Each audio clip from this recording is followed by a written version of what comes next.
All right, welcome everybody. Welcome to another episode of Stewrd Talk. It's your host Daniel Borges, Team-Stirr, Local 177, over 30 years, hub, package, feeders, and also known to the executive board as Troublemaker. But thank you for coming. Quick disclaimer. Everything that is about to be said on this show, these are my views, these are my opinions, and mine alone. While I am a Team-Stirr, I do work for United Parcel Service.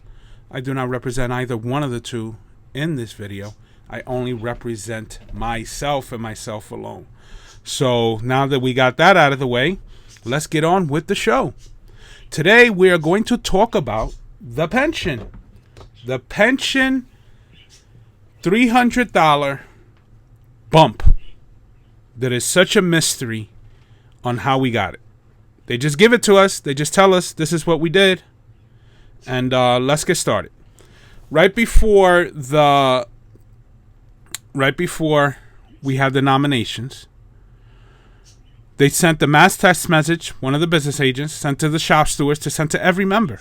And I'm going to read it. Some of you have already seen this and read this, but let me just, for those who haven't. The Local 177 Executive Board would like to announce an increase in the full-time pension. The full-time pension is currently $44.50 per month after months of back and forth. The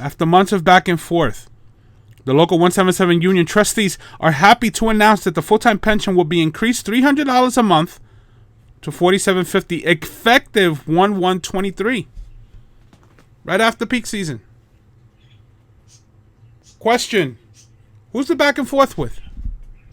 Where did we get, where's this coming from? That's my question. So while I was getting so many answers from different people, no one really knew. No one knew. I had the trolls losing their minds, telling me they get us these great pens, they do all this, they do all that. Okay. So they couldn't answer, no one could answer. So I said, let me just ask them.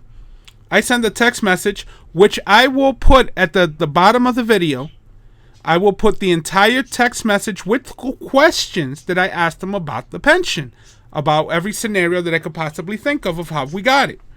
So I told them to please email it to me to Stewrd Talk 2022 at gmail.com, so that I can be transparent and these will be your words, and you can't turn around and say that I misquoted you guys or that I missed anything, because I gave you every opportunity to give it to us. You see, they have a website. They could put this up there too, but they choose not to unless maybe they already did it. I sent the text message on Tuesday morning. So they didn't do that either. They have merchandise up there for sale though. You could definitely go to the website for that. Remember, Vic Palumbo used to, put either a monthly message or State of the Union to the people on that website. That's no longer the case. But here we go. I sent them a text message, basically the different scenarios. And so I got a response from Bob Cherney. I had a conference call with Bob Cherney, Chris E., the treasurer. I don't know how to pronounce his last name, so I don't want to chop it up. Paul Saliani and Joe McKenna. So they called me up. I returned their phone call because I was sleeping, and we got on the phone, all four of us. So Bob Cherney did majority of the talking. I asked him where. Well, first of all, they refused to email it to me because they feel that they don't have to. That's beneath them. To me, the way I interpret it, that's beneath them to email me any answers to questions. They don't do that because you know why? It's proof. It's proof. It's their words. But so they wanted to go about it this way. So I'll do the best I can. Now, I asked him where did the money come from, and he starts to, basically dance about how, because it's in the red, then it turns to green. It's basically our money, guys. It's our money. So our fund was not stable. He was explaining to me the process of it not being able to be given out by the union because it was in the red, but it's in the green now. It's in the green now. So I asked him, was this negotiated with the company? And his exact words were,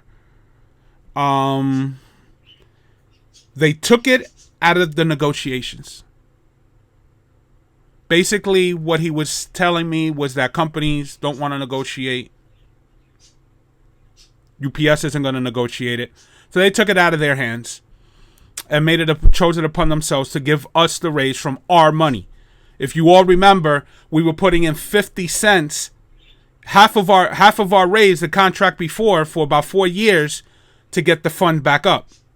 Okay, so, them giving us the raise, we should be honored and grateful, that they're giving it to us, because, I don't know, maybe they think it's their money. I don't know. But he feels that to take it out of the company's hands, so obviously they're not going to ask them. There's going to be no negotiation talk about a pension increase coming from the company, which is not going to happen. But if you look at all their flyers, their propaganda, and other BS, they act as if they're getting us this stuff. They're working hard, tough negotiating for jobs, and blah, blah, blah, blah, blah, blah, blah. It's deliberately misleading. That's what it is. But they won't tell you. And they won't give it to me in writing. I'm giving it to you the best I can. And it was taken out of negotiations. So that's their spin. That's their spin on it. So here it is. They have these flyers where they puff themselves up, but they can't explain to us how we got the pension. You shouldn't be asking me. That's what I was told. I should not be giving information. Like, who am I? Who am I to be giving information? And I told them, there's a free country, Bob. I can share and give the information to whoever I want. They want you guys to go to them if you got questions, so they can spin the BS the right way to you guys. So basically, there is going to be no talking to the company. This is what it is. I don't know for how long. And obviously, listen, to negotiate, there's got to be give back. What are we giving back? They already give back breaches. What did we get for it? Nothing. They negotiated in the company's interest. Just like this $300. When did we go into the green? How many other guys could have left with that pension while it was in the green? With that pension increase? Why hold it? You see, they give you half-truths. We have half-truths. Yeah, we got a raise. How we get it, they won't tell you that. They'll give you some other spin. But, they're working hard for us. And for Amazon. Don't forget that. They're working hard for Amazon. So, it's ridiculous. So people will wonder why I'm speculating. They had every right, I have every right to speculate. Because they're not being transparent about this, about the whole process. You're going to make guys wait until after peak who want to go. I remember one guy who, he survived an accident, but he was basically waiting around for a pension increase. He could have died that night waiting for a pension increase. And they're, so why wait? Why wait till now? What a coincidence. 2 or 3 of their guys are leaving. Contract negotiations. Election. It makes it seem like they're doing something. I give them a lot more credit if they did it before that, and they weren't using it as a tool, to prop up their little propaganda flyers. But, that's what it is. That's what it is. You guys decide what you want. I'm just telling you exactly how it is. You guys that are always, go ask them the question. And they'll give you the same ridiculous answer they gave me. Political answer. So